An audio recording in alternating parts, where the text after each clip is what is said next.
హుహు. హుహు. కాబట్టి డెఫినెట్‌గా I hoping that YSR Congress party ఒక స్ట్రాంగ్ క్యాడర్ బేస్డ్ పార్టీగా మారబోతోంది. మారుతుంది కూడా. దానికి ఆ లక్షణం ఉంది. ఓకే. ఎందుకంటే తెగింపున్న క్యాడర్ అక్కడుంది. హుహు. అవునా? ఇది కమ్యూనిస్ట్ పార్టీలో ఉన్న నాయకత్వం క్యాడర్ కంటే కూడా తెగింపు కనిపిస్తోందా?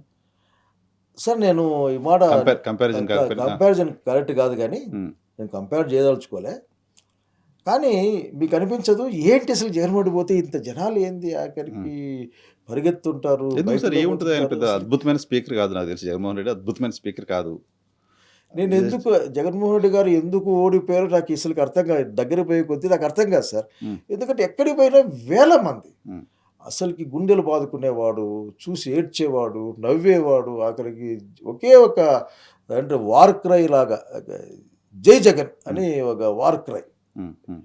అంతే అదొక మంత్రము, వార్ క్రై లాగా, యుద్ధ కేకలాగా జనాలు అసలకి నాకు ఎప్పుడు చాలా చెప్తా జగన్‌మోహన్ రెడ్డి గారికి హ్మ్. అసలకి. హ్మ్. నాకు అర్థం కాదు ఇప్పటికి ఎందుకు ఓడిపోయాడు అసలకి. ఎందుకంటే అంతమంది. హ్మ్. పోనీ ఓన్లీ యూత్ అనే కాదు ఆల్ సెక్షన్స్. హ్మ్. ముసలి వాళ్ళు కూడా ఆఖరి రోడ్డు నిలబడి వెయిట్ చేస్తారు ఆయన కోసం. హ్మ్. ముసలి వాళ్ళు. హ్మ్. ఇది ఆడపిల్లకాయలు, మగ పిల్లకాయలు అసలు చిన్న చిన్న పిల్లకాయలు అందరూ ఆఖరికి పరిగెత్తుకొని వస్తుంటారు. హ్మ్. ఆ బండెంట పరిగెడుతుంటారు. హ్మ్. హ్మ్. హ్మ్. హ్మ్. అవును. చూస్తుంటాను చూసారు విజువల్స్. కదా మీరు. హ్మ్. ఆ విజువల్స్. బండెంట పరిగెడుతూ ఉంటారు. హ్మ్. కాబట్టి నేను అది నిజంగా బహుశా ఆయనకి చివల్ అది ఇది ఈజ్ ఓన్లీ జగన్‌మోహన్ రెడ్డి. దానికి ఇంకొక నేను చాలామంది చూసాను సార్. నేను చాలామంది చాలా మంది చూసాను. లీడర్లతో నేను పనిచేశారు చూసాం. చాలామంది చేశాను.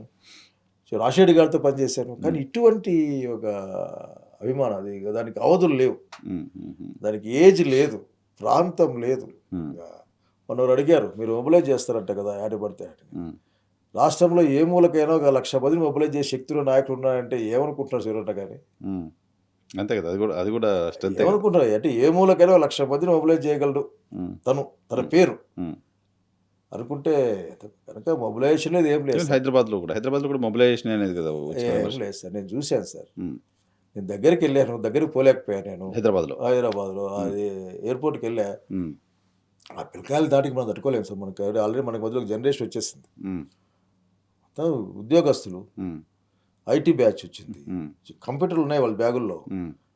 వారు మెయిల్ పెట్టినామన్నా అంటున్నారు. నా కాన్షియన్స్‌లో కనపడి ఏరా వచ్చేదా ఎట్లా అంటే జగన్ వస్తే ఎట్లన్నా గారికి. హ్మ్. ఎట్లా వచ్చారంటే మెయిల్ పెట్టేసినాను. ఇన్ఫర్మేషన్ ఇచ్చినారన్న జగన్ వస్తున్నారని. హ్మ్.